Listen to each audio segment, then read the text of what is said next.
the first panel, which will talk about energy policies, renewable deployment policies in Central and Eastern Europe. You heard the situation on the Czech market from my colleague from the predecessor and my colleague Jan Krčmář. We are colleagues from the Solar Association.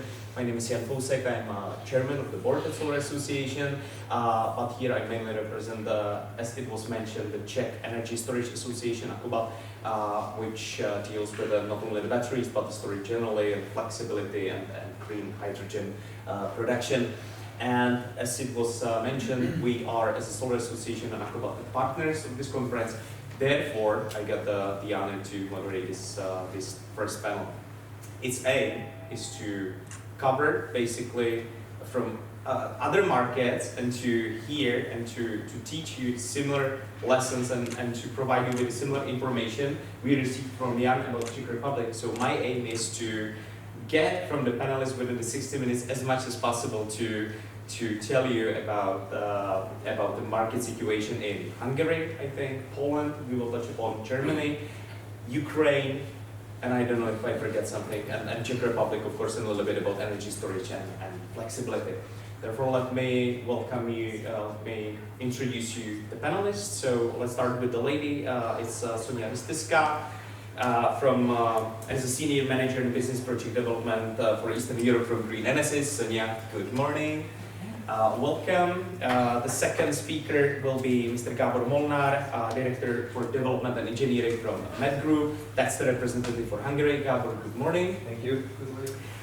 The third, Martin Michalíček, the Business Development Director from Huawei. It's my Czech colleague representing here mainly the energy storage and flexibility market, but he has a long experience with renewables, so looking forward to share it with you, Martin. Good morning. The last but not least, our guest from Ukraine, who is, as it was announced already, he will join us remotely, Mr. Dmitry Lukovsky, CEO of Avenston. Good morning. Good morning. Good morning, Dmitry. Thank you for joining us. So, if you don't mind, I'll join you sitting.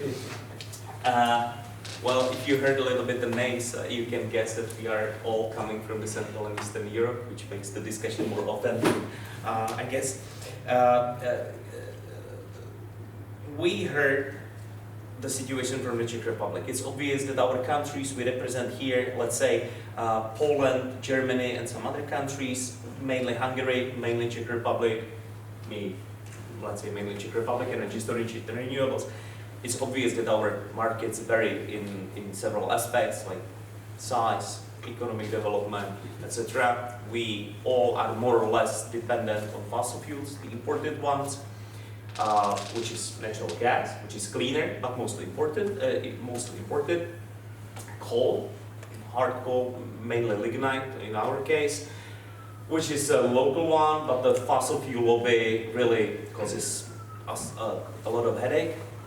But we have security concerns, EU energy and climate targets, which push us to, and our politicians, fortunately, I had to say, or I must say, to really move on with the renewable energy and generally the decarbonization. And I was wondering if you can present your countries and if you can, in the beginning, to share with us and with the audience a little bit of the situation in the markets you represent. If you can basically explain a little bit, provide us with the information similar to what my colleague Jan presented in the beginning. So if you can say a little bit about your markets, if I may ask with you, Sonia, about the Poland, if you can give us some insight. It seems to be a pretty interesting market, right? So if you can. Of course, yes. Thank you. I mean, I'm not originally from Poland, but as a, let's say, German investor, we work in Poland quite a lot in the last year, so I know the market a bit, and now, of course, I'll talk from a point of view of a, let's say, foreign investor, especially from, let's say, the German side. Mm-hmm. But yes, it is indeed an interesting market. It's a market that is also developing quite fast. We also saw now some political changes, and we'll see how that will impact also the further development of the solar market. I would say the first thing regarding the solar market, and I think this is quite well known probably in Central Europe as well, is the grid access issues that the Polish market has. especially for utility solar. I think similar like in the Czech Republic, mainly the development of solar has been within the rooftop sector and households, especially with rising prices, and of course, I mean, the war in Ukraine also had an impact on how this market developed. If you look into the data, you will see that there are some estimations and prognosis that up until 2025, there will be around 26 gigawatts of solar added in Poland, which is, of course, is a good capacity, but still, when you see how big Poland is and the market size, I would say it, of course, can be better. But of course, I mean, taking into account the political situation that Poland was in, the war, the grid access issues, I would say even like this number, it's quite good. I read that one of the utilities mentioned that in order for Poland to be able actually to achieve its targets, it will need more than 100 billion euros of investment in its grid, which is quite, I would say, quite sizable capital that it's needed. I really do hope now with the political changes we will see a bit of more accelerated upgrade of the grid in order for, I will say, especially utility solar projects, so everything which is above, let's say, 5 to 10 megawatts, something that we as a company working can actually, you know, start to get the permits faster. Our experience is basically that regarding the permitting procedure in Poland, that indeed the least transparent one is regarding the grid. So there are a lot of, I would say, hurdles. It's not really well known where there is enough capacity, where you might encounter problems. It's always somewhat, as a foreign investor, somewhat in a fog regarding the procedures. And of course, I mean, this then makes your projects more risky. Especially because, let's say, as a utility solar, you never look into a small size project. It's always like 50, 60, 100 megawatts. So, of course, I mean, this is like quite sizable capital that you need to then invest. As I said, I really do hope that now, also with the political change, we will see a bit of a better development in this. Of course, we have to take into account that Poland is also the only EU country which does not have a coal phase-out date before 2040, which also, I believe, impacts the renewable sector and how it is developing. And also Poland tied the implementation of its NECP targets with money for the just transition and for the coal phase-out. So yes, I mean, we'll see how things will develop, but I would say, at least on the ground, things are really moving. And I would say, yeah, optimistically that they are moving into the right direction, at least for the solar sector. There's a lot of interest from local companies, from even like from the agricultural sector, like to be quite involved in this. But yes, I think I will say I'm cautiously optimistic that the grid access issues will be, let's say, resolved in the next few years. I wouldn't like put too much emphasis, honestly, on targets. I believe like we are focusing really too much on targets instead of actually measures that we need to implement in order like to have decarbonized power systems.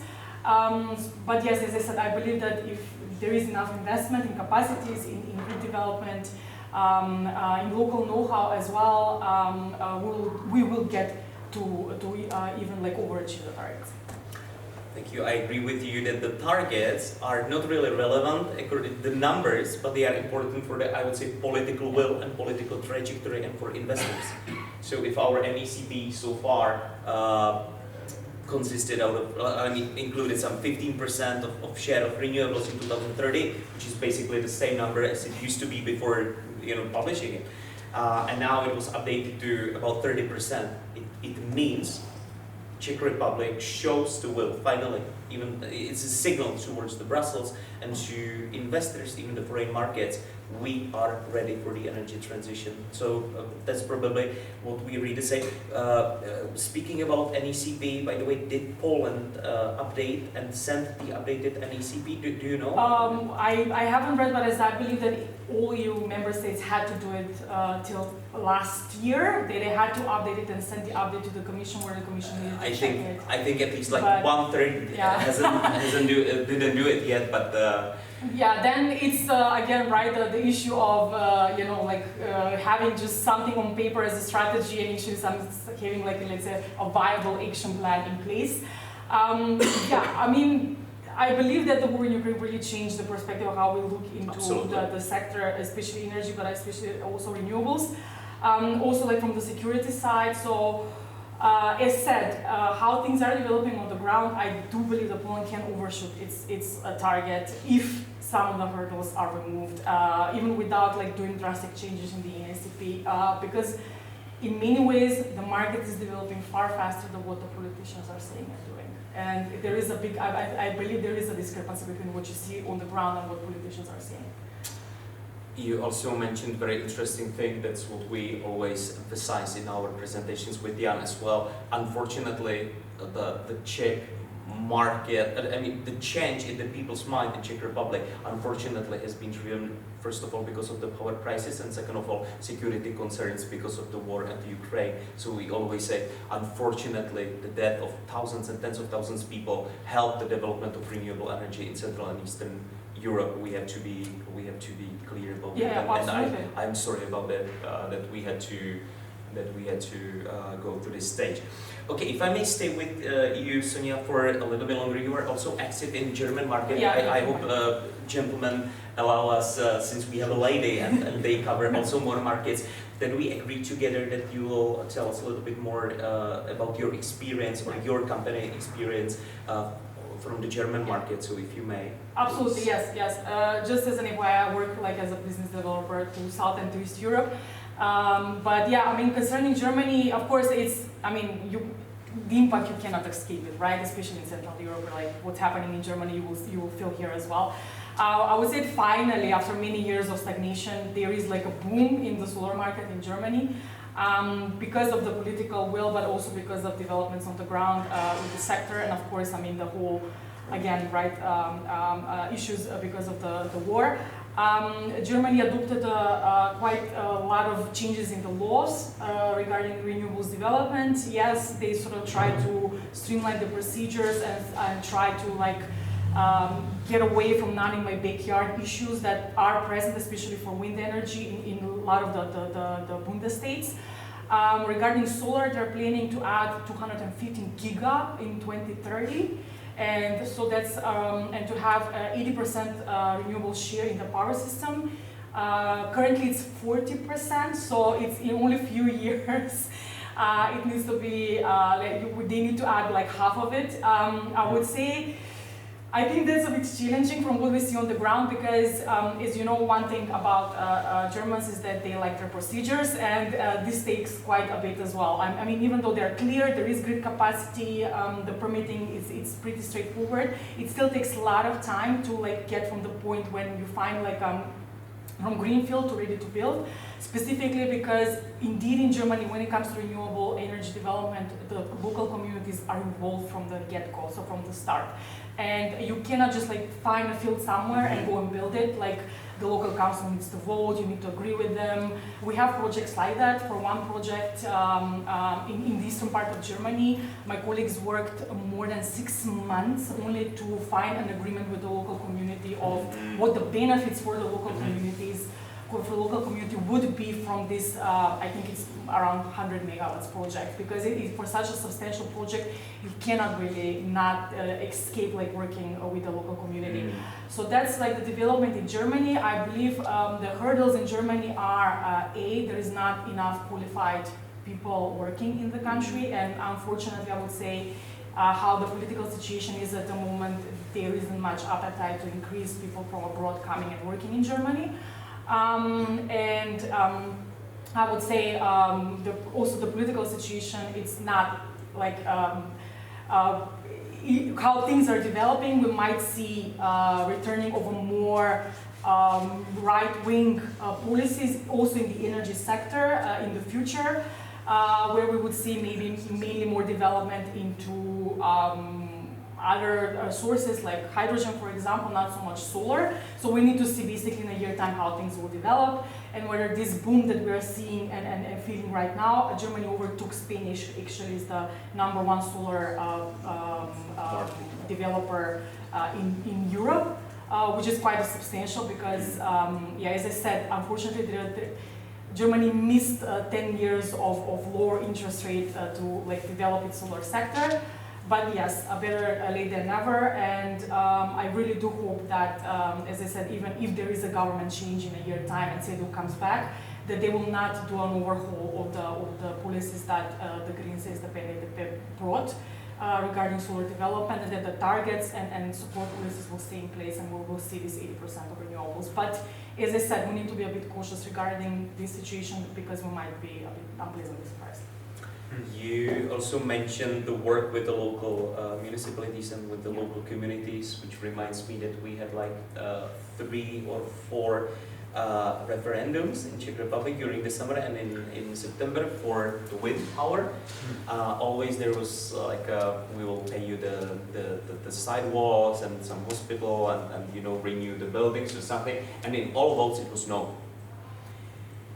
So really still the general opinion, the public opinion, at least in Czech Republic. Not in my backyard, it's everywhere. We talk our largest market is actually Spain, which is the best for solar, and it's really increasing. And even from those areas or those municipalities where it's the governing social democrats in power, so they are in line with the government, and even there you see that there is a turn against renewables. I'm not sure that on European level we are discussing this a lot. This is what I say, I'm not sure we should be focusing too much on targets instead of winning the population, that this is the right way to get to a point where everybody has affordable and clean power. Which comes along with hand in hand with the general education, I would say, of the public, and that's our aim, to go to the TVs and the newspapers and to keep explaining that it's not really too bad. Guys, thank you for staying with us. I hope you don't mind it. It was really interesting. So Gabor, I will continue with you, if you don't mind, if you can share with us similar insights from the Hungarian market. I've heard that there might be some future suspension of connections maybe to PV. What is the current situation and what are your expectations? Tell us about this. I'm happy to share. So I think Hungary is quite an interesting case in Eastern Europe because here actually the typical feed-in fuel boom and bust cycle, which was also referred to by Jan in the previous presentation, which took place also in Czechia, and also in Bulgaria, in Romania, also in Western Europe, Italy, especially Spain, Portugal, so that was very, very typical 10-15 years ago. That's something Hungary pretty much avoided. I don't know if that was intentional or what happened, but actually the result of that first mini boom was only 320x megawatt of wind capacity that is still operational, but it didn't really move the needle at that time. And then came 2016, when officially they said that there will be a gate closed for the legacy feed-in tariff scheme. But like it happens in many Eastern European countries, that triggered an immediate rush for applications. And actually this is still this legacy system that sustained this huge boom that took place in the last 5 years in the utility segment, so in the large-scale industrial solar segment, coupled with also the huge boom in the household segment. So the household and also the utility scale are representing roughly 90% of the total market. And now Hungary has reached 5.4 gigawatt of installed capacity in solar, which is pretty big compared to the size of the country. Just to put it into perspective, the total conventional power size is 7.5 giga. And so therefore I think the saturation is pretty high. And also, I mean, now still the installation level is very, very high. So this year we added 1.4 gigawatt. That's actually the largest. Since the beginning of 2023? Yes, Okay. yes. That's way bigger than the 22 number. So this is something that seems like a boom. And now the question is what comes next. Because on one hand, on the positive side, all the ecosystem has built up, so now there are quality developers, a lot of financiers, there are a lot of foreign investors also, developers, quite a lot of interest on the market. Nevertheless, as an insider and more becoming obvious facts that there are constraints on the, especially on the connection side, on the capacity limitations, and actually the Hungarian TSO is ringing this bell for quite a lot of time already. But that's only point one. Point two is that exactly what is going to be the business model based on which you can install more power plants. Because it was obvious in the past that it can be feed-in tariff, or there was the CFD scheme. In the households, you have the net metering system still in place. So do you still have it? There are Yeah, no plans on cancelling? There were intentions, but this is pretty much supported and liked also. I think this contributes, on the other hand, to the wide acceptance in the residential sector, that they like this sector and there is no sign of opposition also against the utility sector neither, so no such thing is in place. And in the industrial segment, there are a lot of direct subsidies that enable manufacturers or even smaller entities, economic entities, to install rooftop solutions mostly. So all of the three sub-segments had a story and has a story. Household still has, residential still has. The biggest question for me at least is that what's going to come for the utilities, so the large-scale sector. And the obvious answer could be the PPA, which Jan was also referring to in the previous presentation. I personally believe that the corporate PPAs are very good stories, but not necessarily enough to sustain the growth. Because if you really pragmatically filter the potential off-takers that are also investment grade and also big enough to absorb a specific amount of electricity that is weather dependent without making your base profile way too expensive, is very, very limited. So what we see also even in the German market, which is obviously the biggest, and in Spain also, where we are also active, we see that the number of potential off-takers can only sustain few gigawatts, but not hundreds of gigawatts. So that's my quick take on the Hungarian market. And but this is of course related to the whole European situation.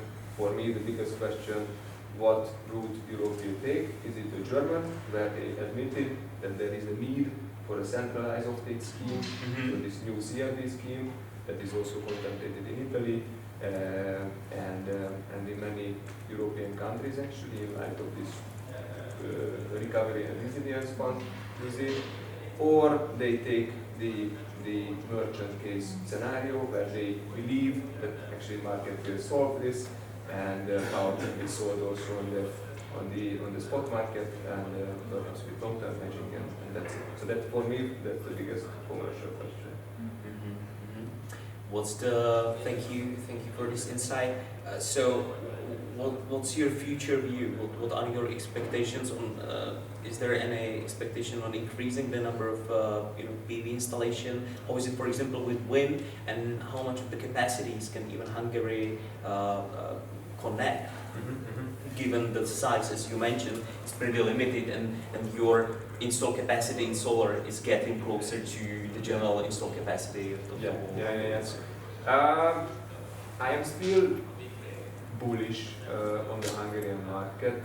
We have a quite sizable portfolio, over 300 megawatt operating asset portfolio, but we also admitted the fact that we don't really see now the clear business case for adding additional 300, additional 50 or 100 or something, yes.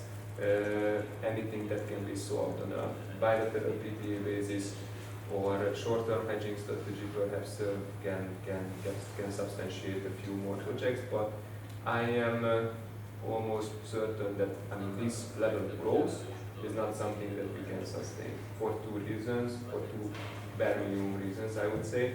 is that the 2030 target of Hungary is 6 gigawatts still. We are at 5.4 and we are in 2023. So Absolutely. I'm sure that next year we will You achieve surpass it. 6.0. But even more pragmatically, as the TSO says, there is no capacity available now on the grid, or limited number of capacity, I would rather put it that way. And I think the interesting point here is that there is a lot to do also on the TSO level, also on the DSO level, when it comes to calculating these capacities and when it comes to calculating the reserve capacities that help you to balance the system. So I think when we are talking about infrastructure development, it's not just about building grids. It's also about building algorithms and building systems and building integration platforms that can enable this future growth. So that was actually one of the key takeaways from me from the previous presentation. In Czechia, there is 13 gigawatts of confirmed capacity by ČEZ. That's amazing. I think that in itself is a big story. But I wonder, actually, the Czech system is much stronger than the Hungarian, or the calculation mechanism is different, or the mix of the two. I don't know. But the point is that I can clarify it. yeah, I would be happy to hear. My point is that obviously both the developer or investor sector, or private investor sector has to develop, but also the system operator itself needs to adapt to this more flexible environment. We face, if I may, we face absolutely the same problems as, or very similar to other countries, DSOs and TSO a little bit, yes, but DSOs, they were not ready, or they claimed they were not ready, they didn't expect, and when we agree with them, they didn't expect such a sharp rise again. After 12 years, nothing, or very few megawatts added, all of a sudden we get 1 giga or something with so many gigawatt peaks in reservations. As colleague Jan mentioned, we have 13 gigawatt peaks just with ČEZ distribution. We have 3 TSOs together with E.ON TSO, EGD, and Prague distribution company, Prague Energy distribution company, Prague. And we have altogether about 20 gigawatt peaks of reservations. The system in Czech Republic, as Jan mentioned, so far has allowed you to pay for the reservation, pretty small fee. So I don't want to say it's a lot of speculations, but we expect about half of it, more than half of it, but not definitely those 20 gigawatts to be added. So yes, please. Just if I may know a question, so for the grid access, you don't submit also bank guarantee? No. No. But we can discuss it later with Martin. No. It's great because Martin has been on the market since the first solar boom, so he knows the general story. I wanted to clarify just the general situation, the current one, and also that's something we have been working on now, recent months, are the new tariff reform, the change of the legislation. Finally, we will hopefully anchor since the beginning of 2025 the energy storage and independent aggregator flexibility into the law. You can provide flexibility and ancillary services with your batteries when they are with PV, but the general tariff system is so against the business case for the batteries together with PV. You have to pay a lot of reservation capacities, fees, etc. So basically no one builds the PV together with batteries. I understand, Gabor, it's something similar to Hungary, that the PV plants are being projected to be ready for BESS plus PV, but so far there is no business case for that. However, and that will be one of my questions after the whole round, and these are the subsidy programs in your countries, because Czech Republic, if we are at least champions in at least something, these are very generous subsidy programs. The investment one, especially the modernization fund, but still they are not generous enough for batteries to be added to PVs. to make it viable. So that's something what we need to deal with, and I think it's a similar story for Hungary and Poland. So change the legislation, remove the barriers like non-essential capacity payments for batteries, etc., and the flexibility and energy storage generally. So we'll come back to the discussion. So Dmitro, sorry for keeping you waiting for long, but I don't know where to look. There is the camera. I can see you. Dmitro, we all know, and it's not worth of reminding the situation your country has to go through. We are very sorry for that, and we all know what you have been facing. But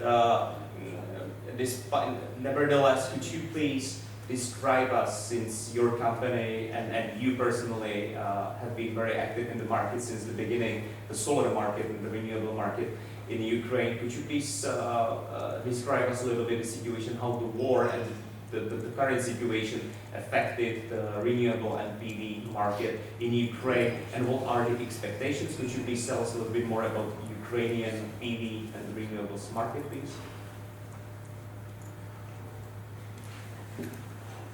I'd like to share my understanding of current situation and prospects of PV market in Ukraine. Of course, it is difficult times at the moment due to the war, but I'd like to describe our market. First of all, it is necessary to mention big utility PV power plants. This market segment was very active in our country until 2012 due to big, very attractive green tariff. The total installed capacity was 6.3 gigawatts totally for utility scale. But since 2012, we had some changes in legislation when the capacity for new installation was limited up to 1 megawatt only. So we take on place this payment from the government to industrial producers. If we're talking about the last 2 years, the total amount of delays with grid tariff payment was approximately up to 50% of total amount. So now this segment is not active and there is no new installation for utility scale PV. The second important subsector of our market is private households. Before the war, it was installed 1.2 gigawatts of private systems with capacity up to 30 kilowatt each. And due to missile attacks by Ukrainian energy infrastructure, private households decided to install the backup solar systems. And total installed capacity for new small installation during last year was approximately 200 megawatts. Also, I can talk about third market segment. It's industrial installation. First of all, it is rooftop power plants for enterprises who install solar batteries for self-consumption. It is a young sector, very popular in the world, and we see a big interest of companies to such options. I think it will be the most popular market segment in our country in the future. On the last place, I can say about small industrial ground-mounted PV power plants, which were developed before for green tariff, but the investor decided to build it and put it into operation to sell electricity using commercial tariffs. And there are first projects in Ukraine now this year when investors put into operation such type of projects. Taking into account a real commercial tariff in Ukraine, possibility to sell electricity to the grid through traders, power traders, I think it will be also very popular after the war. It's four main subsectors in Ukraine, and of course there is some another potential segments like big power plants to sell electricity through auction scheme, for example. But it can be real only after specific changes of legislation. Now the prospect of such type of project is not clear at the moment. Thank you for your clear message about the Ukrainian market.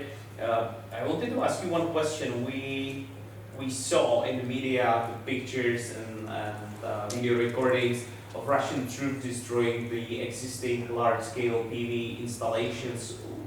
What was the damage like, and what was the percentage of, let's say, damage to megawatt peaks, and if it was reconstructed, or what was the percentage of reconstructed sites, etc.?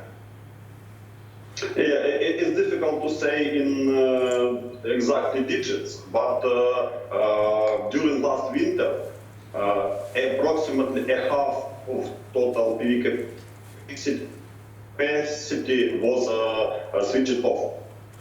It is not a question of all damage, but it was switched off due to, for example, missile attacks to cable lines, transformer stations, etc., etc. At the moment, we have situation when approximately, not approximately, 62 big utility-scale PV power plants now is located on occupied territories. Mm-hmm. So this part of installation also not produce electricity to energy system of Ukraine.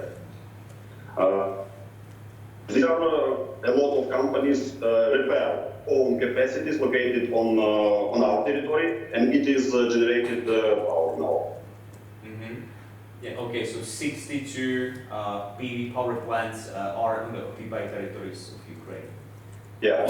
Yeah, thank you. Because sometimes the connection is not really good, so I just rather reconfirm that. And the second question on you, please, Dmytro, how is it with some subsidy programs? You mentioned some new segments, like for example self-consumption, PV plus energy storage, which is obvious, especially in the war times, of course. And how is it with the subsidy programs during the war times? How it works? Is there something like I know you don't have a modernization fund, you are not a member of EU yet, but do you have some governmental subsidy programs or some coherence and convergence funds from the EU for renewables deployment? Households and utilities both? Nothing special for utility scale, unfortunately. There are some programs to finance small installations. First of all, it's for schools, educational facilities, and it's possible to get money through state program of loan for small installation for private households. Mm-hmm. So mainly it's support for small installation with small batteries, not big, not industrial, not commercial. Okay, clean enough. Thank you very much for that. We have even some Czech companies active on the Ukrainian market. Thank you. So, at last but not least, Martina, question on you. As mentioned, you have been here during the first solar boom. You have been around the market for many years, since the beginning, I would say. And today you represent here the technological giant, our long-year member of both associations of energy storage as well as Solar Association, which is Huawei, and you are very active in energy storage and flexibility. And it's absolutely obvious that the PV deployment or renewable energy deployment and mass widespread cannot go without flexibility, strengthening, and energy storage. So could you please describe us a little bit, why do we need it, and where is the place for energy storage from your point of view? Yeah. Thanks a lot, Anzo. Thanks a lot, everyone. Allow me to start with two stories, but I will not be long. First one, when I joined the PV developer 3-4 years ago, I participated on one of the big conferences, and there was exactly discussions about the targets, country targets, and saying each country plus minus 10 gigawatt plus of installed new capacity in the PV, and of course wind, and so on and so on. And just below the line, there was a discussion, okay, nice, most probably development and construction will take 3 years, super real rigid. But again, below the line, there was the discussion in which way to connect it to the grid, what is the grid stability, what is the grid capacity, and so on. But it was really just networking discussions. Second story is my private one, because of my father is from the different part of the energy market, and his message was all of the time, there has to be a lot of conventional power plants because of the big rotating mass deliver stability to the grid. No way to do it in the different way. Inertia. Exactly. Yeah. So, and then I mean the real inertia, so not the virtual one. So, Yeah, I know. Yeah, true. so this was the two stories. We know the discussion. We are going through it again, like now, these days. Yeah. So, okay, it was all of the time, 3 years ago, whatever. So now, okay, I joined the EOA, and my topic is related to the utilization of the battery storage and in which way to do it and why. So allow me to keep the development point of the view and not the technology giant point of the view. There is, as mentioned by Adrian, in Czech Republic, 20 gigs of the reserved capacity. When I joined the Greece, there was the 90 gigs of the applications to the grid, just the PV, and all of the pushbacks coming from the DSOs and TSOs was, okay, first no capacity, secondly no the grid stability. Especially in Czech Republic, taking part of the Czech Republic, I strongly believe that really this 20 gigs is going to be, if connected, without any strong impact on grid stability. Capacity is obvious, they confirmed, and even more. But this is still about grid connection applications, and this is not about really future stability. Let's talk about the flexibility later on, and that's not about the business model. So what my concern, or our concern, is that we are developing, you are developing PV or the wind.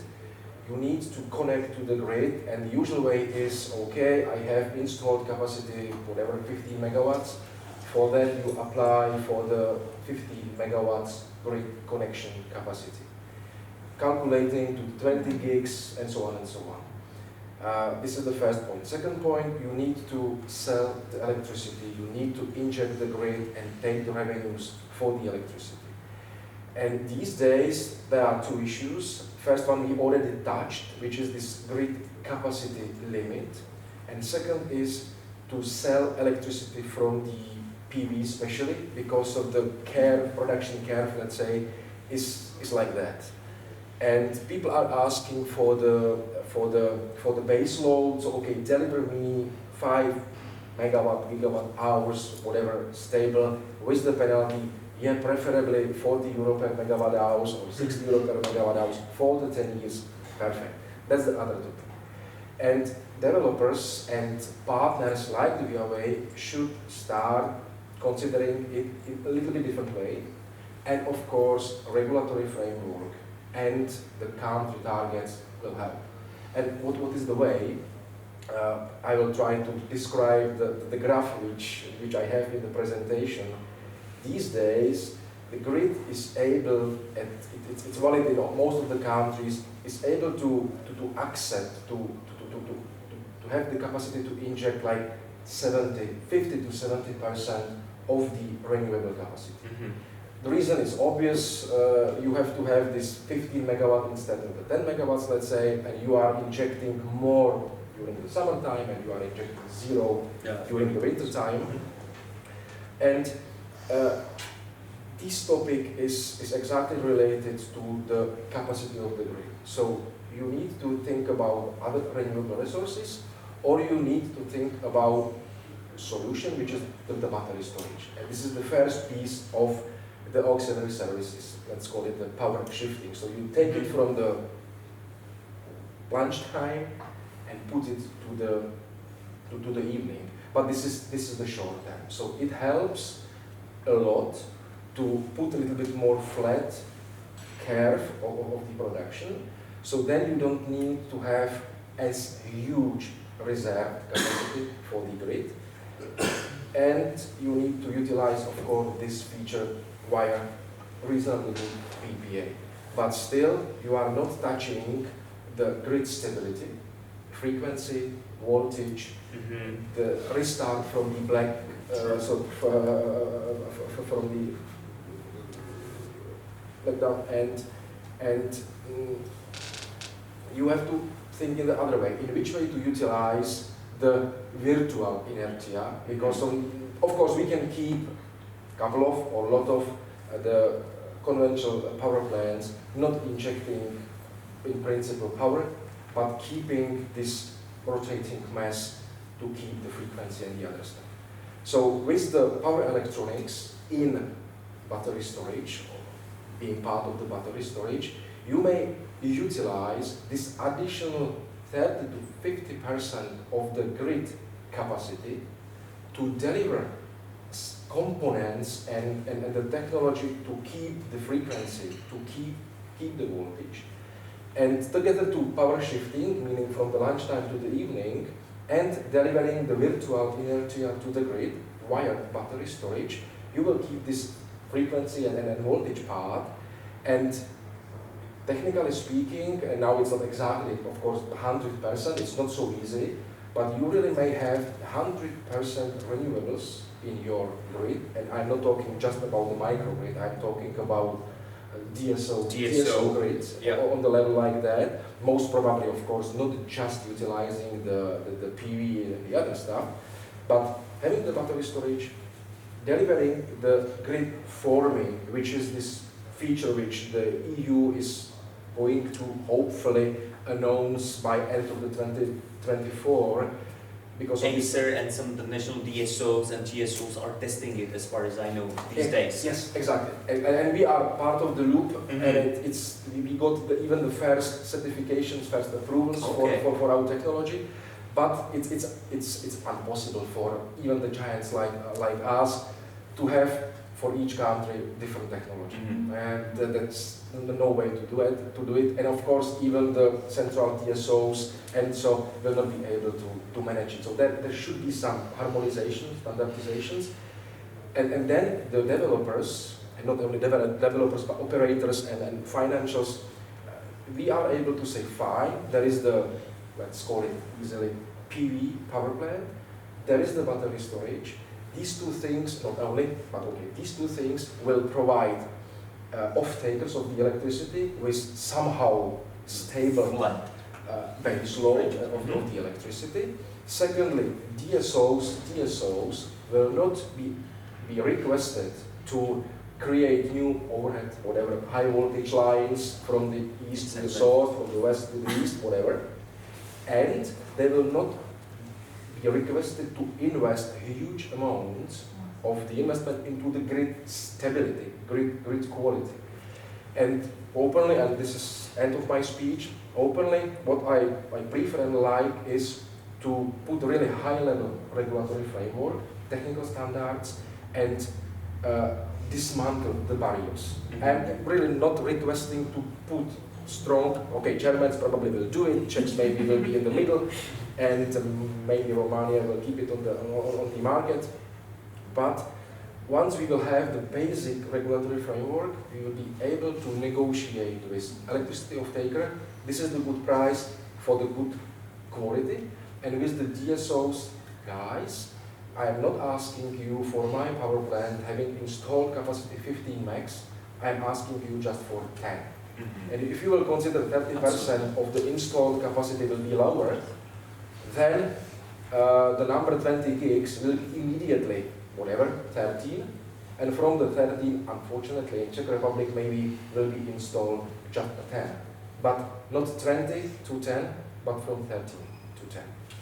So that's my big giant experience, and not only PV, but PV and the wind developer expertise. No, thank you very much. I think it was exactly the missing piece during our discussion.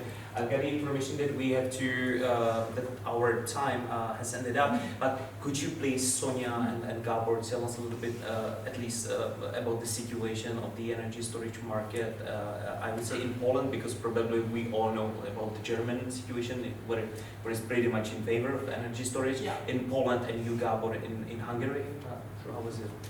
Yeah, I mean, of course, Germany is really a completely different market because of the industry. It's like, and they only installed like 8 gigawatt hours last year, so it's like really uncomparable to anything I think happening in the rest of Europe. But that's a completely different story for some other time.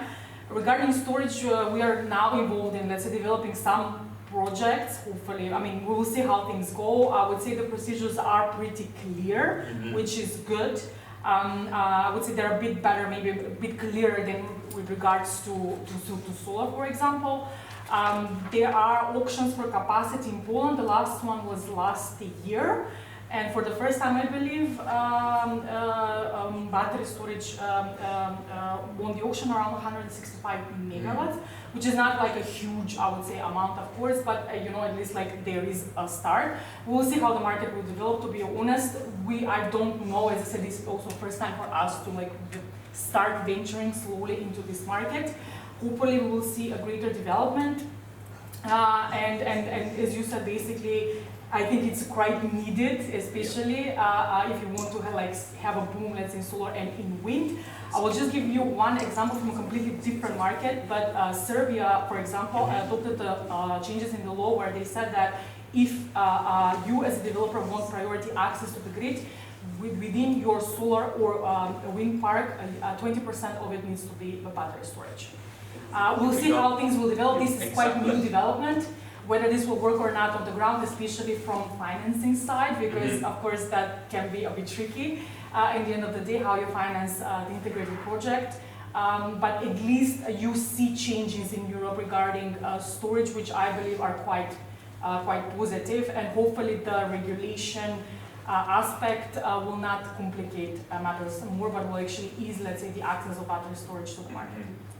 Thank you for the clear answer. And mentioning the hybrid auctions, I heard about it from Spanish market and from Portuguese market, that they have this 10 or 20% the condition for energy storage. Yeah. And it's even something what we share with our opponents from the coal lobby, let's say, sector. That's what they for example, where they are on with the only thing on our side. Gabor, please. Yeah, I mean, the storage market in Hungary is pretty much in its infancy still. There are pilot projects being implemented mostly by DSOs and thanks to direct subsidies. But now there is actually happening a big change, which is the announcement, or actually the auction should take place in the coming days. So it's really now. It has been postponed for a few times, but we are talking about a battery tender of 400 megawatt scale with 2-hour reserve. So I think compared to the size of the market, that's pretty sizable. Wow. And I think it's a pretty good sign. That is actually backed by the RRF money.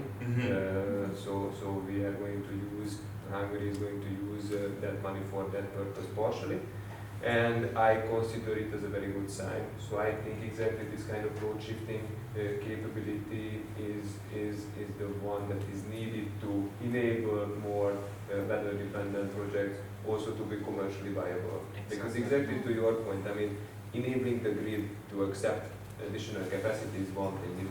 It has nothing to do with the price that you can realize with your project. The only remedy you might have, if you can really shift the concentrated hours, let it be concentrated because of wind or let it be concentrated because of solar, to the hours where they are actually needed.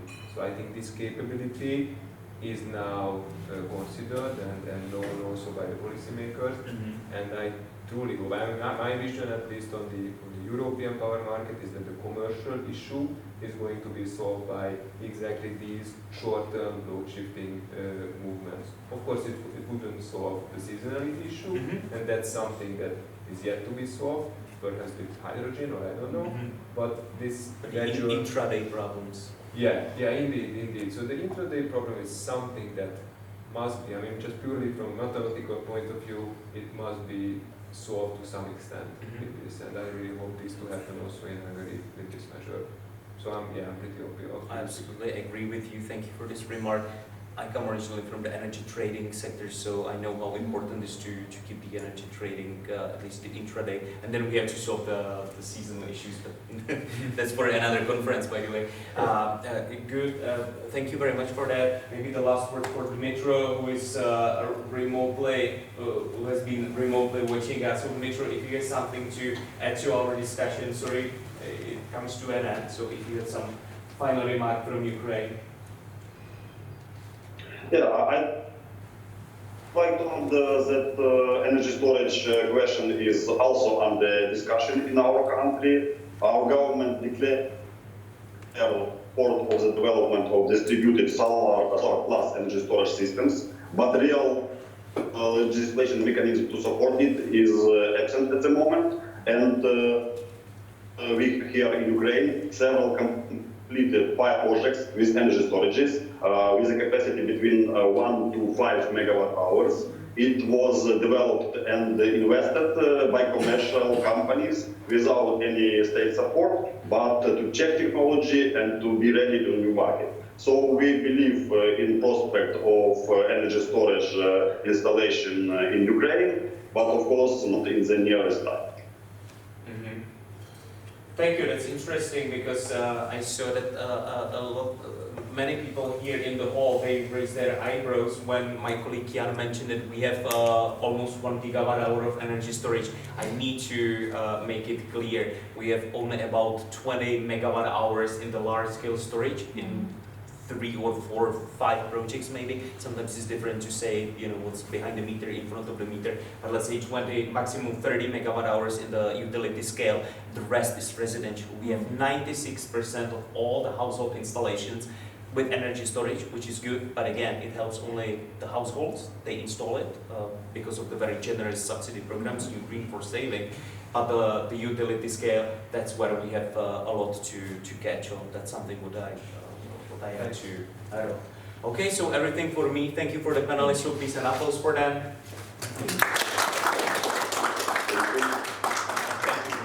I would love to discuss with you like for another 2 hours, but we don't have time. Thank you very much. Thank you. The networking break is ready.